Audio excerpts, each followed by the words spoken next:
ಆತ್ಮೀಯ H16 news ಅರ್ಥಾತ್ ತೇಜಿತರಾಮ್ ನ್ಯೂಸ್ನ ವೀಕ್ಷಕರೇ, ನಾನು ನಿಮ್ಮವ ಎಂ ಆಯುಧ ಮಲ್ಲಪ್ಪ ಜೊತೆವರು.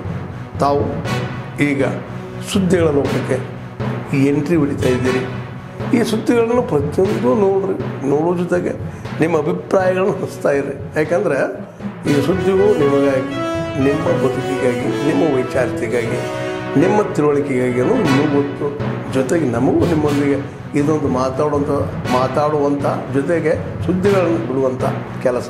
ಈ ಕೆಲಸದಲ್ಲಿ ನಾವು ನಿಮ್ಮೊಂದಿಗಿದ್ದೀವಿ ಅಂತ ಹೇಳ್ತಾ ನೋಡ್ತಾ ಇರಿ ಈ ಸುದ್ದಿಗಳನ್ನು. ಸುಮಾರು ಅಕ್ಟೋಬರಿಂದ 12 ಗಂಟೆ ಆಯಿತು, ಯಾರು ರೆಸ್ಪಾನ್ಸ್ ಇಲ್ಲ.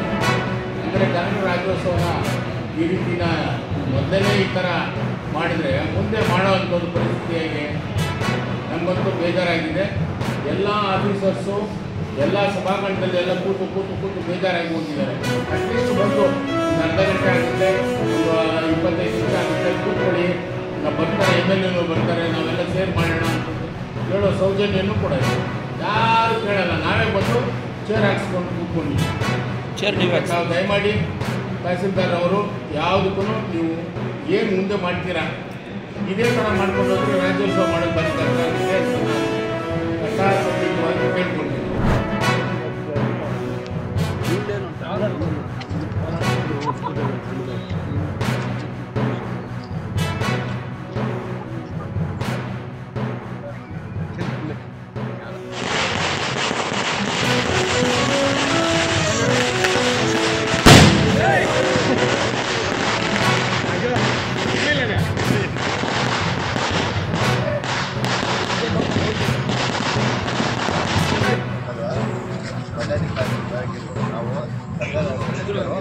ಎಲ್ಲ ನನ್ನ ಅವಿರೋಧ ವ್ಯಾಖ್ಯೆ ಮಾಡಿದ್ದಾರೆ. ಉತ್ತಮವಾಗಿ ನಡೆಸ್ಕೊಂಡು ಹಾಗೂ ನನಗೆ ಸಹಕಾರ ಮಾಡಿದಂಥ ಮಾಜಿ ಕಾರಲ್ಲಿ ಅಧ್ಯಕ್ಷರಾಗಬೇಕು ಮತ್ತು ಇಲ್ಲಿ ಬಂದಿರೋ ಎಲ್ಲ ಹೊಸದೇನು ಗೊತ್ತಿಲ್ಲ. ನಡೆದಿದೆ. ಮೊದಲಿಗೆ ಅದು 12 ಜನ ನಿರ್ದೇಶಕರು ಅವಿರೋಧವಾಗಿ ಆಯ್ಕೆಯಾದರು. ಇವತ್ತು ಚುನಾವಣೆ ಪ್ರಕ್ರಿಯೆಯಂತೆ ಎಲೆಕ್ಷನ್ ಆಫೀಸರ್ ವಿಚಾರವಾಗಿ ಇವತ್ತು ಇಲ್ಲಿ ಅಧ್ಯಕ್ಷರ ಉಪಾಧ್ಯಕ್ಷರ ಚುನಾವಣೆ ನಡೆದಿದೆ. ಇದಕ್ಕೆ ಮುಖ್ಯವಾಗಿ ನಿರ್ದೇಶಕರು ಏನಿದ್ದಾರೆ 12 ಜನ ಇದ್ದಾರೆ. ನಿರ್ದೇಶಕರು ಒಮ್ಮತದಿಂದ ಆಯ್ಕೆ ಮಾಡಲು ಅವಕಾಶ ಕೊಟ್ಟಂತಹ ಎಲ್ಲ ನಿರ್ದೇಶಕರಿಗೂ ಸಹ ಧನ್ಯವಾದಗಳು ಹೇಳ್ತಾ ಇದ್ದೀನಿ. ಇಲ್ಲಿ ಬಂದಿದ್ದಂತಹ ಪತ್ರಕರ್ತ ಮಿತ್ರರಿಗೂ ಸಹ ಧನ್ಯವಾದಗಳು ಹೇಳ್ತಾ ಇದ್ದೀನಿ. ಜೈ ಹಿಂದ್ ಹೇಳ್ತಾ ವೆಂಕಟೇಶಪ್ಪ ಆಯ್ಕೆಯಾಗಿರ್ತಾರೆ. ಅದೇ ರೀತಿಯಾಗಿ ಉಪಾಧ್ಯಕ್ಷರಾಗಿ ವಿ ನಾಗಭೂಷಣ ಮತ್ತು ಸಣ್ಣ ವೆಂಕಟೇಶಪ್ಪ ಅವರು ಆಯ್ಕೆಯಾಗಿರ್ತಾರೆ. ಎಲ್ಲ ನಿರ್ದೇಶಕರು ಹೇಳ್ಬೇಕಾ ಹೊರಗಡೆ ಇದ್ದೆ. ಅದು ಎಲೆಕ್ಷನ್ ಕಮಿಷನರ್ ಬಿಟ್ಟಿದ್ದಾರೆ, ರೀಕೌಂಟಿಂಗ್ ಮಾಡಿ ಅಂತ ಹೇಳಿದ್ದಾರೆ. 4 ವಾರಗಾದರೂ ಮಾಡ್ಬೋದು, 2 ವಾರಗಾದರೂ ಮಾಡ್ಬೋದು, ಅವ್ರು ಬೇಕಾದರೂ ಮಾಡ್ಬೋದು. ನಾನು ಪತ್ರ ಬಯಸಿದ್ದಾರೆ. ರೀಕೌಂಟಿಂಗ್ ಆದರೆ 100% ನಾನು ಗೆದ್ದೇ ಗೆಲ್ತಾನೆ. ಇವತ್ತು ಸುಪ್ರೀಂ ಕೋರ್ಟ್ ಏನು ಆದೇಶ ಆಗಿದೆ ಆದಷ್ಟು ಬೇಗ ರೀಕೌಂಟಿಂಗ್ ಆಗಲಿ.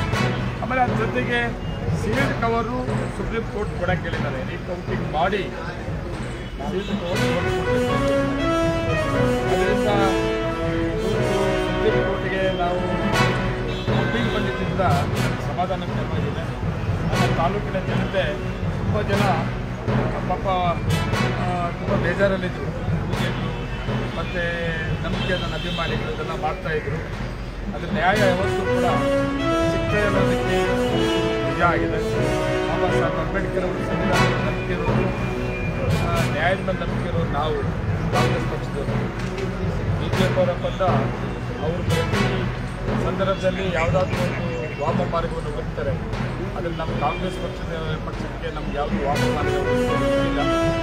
ತುಂಬ ಕೆಲಸದಿಂದ ಮಾಡೋದ್ರಲ್ಲಿ ಜನ 148 ಗೆದ್ದಿದ್ದೆ ನಾನು. ಅದನ್ನು ಆದರೆ ತಿದ್ದುಕೊಂಡು ಹೋಗಬೇಕಾಗಿರೋದು ಮಾನವನ ಗುಣ.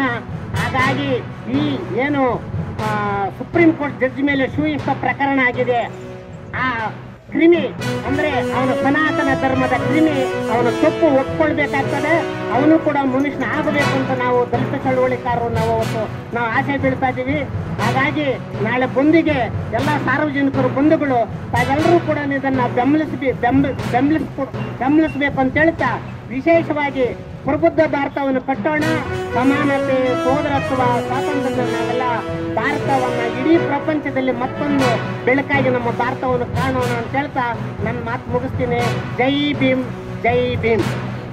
ಆದ್ಮೇಲೆ ಎಲ್ಲ ಸುದ್ದಿಗಳನ್ನು ನೋಡಿದ್ರಲ್ಲ, ಏನು ಅನಿಸ್ತು ನಿಮಗೆ? ಇದರಲ್ಲೇ ನಿಮ್ಗೆ ಲೈಕ್ ಆಗಿರ್ಬೋದು, ಡಿಸ್ಲೈಕು ಆಗಿರ್ಬೋದು, ಕಾಮೆಂಟ್ ಬೇಡಪ್ಪ ಅಂತೂ ಅನಿಸಿರ್ಬೋದು, ಕಾಮೆಂಟ್ ಮಾಡಬೇಕಪ್ಪ ಅನಿಸಿರ್ಬೋದು, ಶೇರ್ ಮಾಡಬಾರ್ದಪ್ಪ ಅನಿಸಿರ್ಬೋದು, ಮಾಡಬೇಕು ಅನಿಸಿರ್ಬೋದು. ಏನಾದರೂ ಆಗಲಿ ಶೇರ್ ಮಾಡ್ತಾಯಿರಿ, ಈ ನ್ಯೂಸ್ಗಳನ್ನ ಹಂಚ್ತಾ ಇರಿ, ಜೊತೆಗೆ ಇದಕ್ಕೆ ಸಬ್ಸ್ಕ್ರೈಬ್ ಆಗ್ತಾಯಿರಿ ಅಂತ ಹೇಳ್ತಾ H16 ನ್ಯೂಸ್ ಅರ್ಥಾತ್ ಹೇ ಸೀತಾರಾಮ್, ಇದು ಸತ್ಯದ ಕೈಗೆ ನಡಿ. ವಂದನೆಗಳು.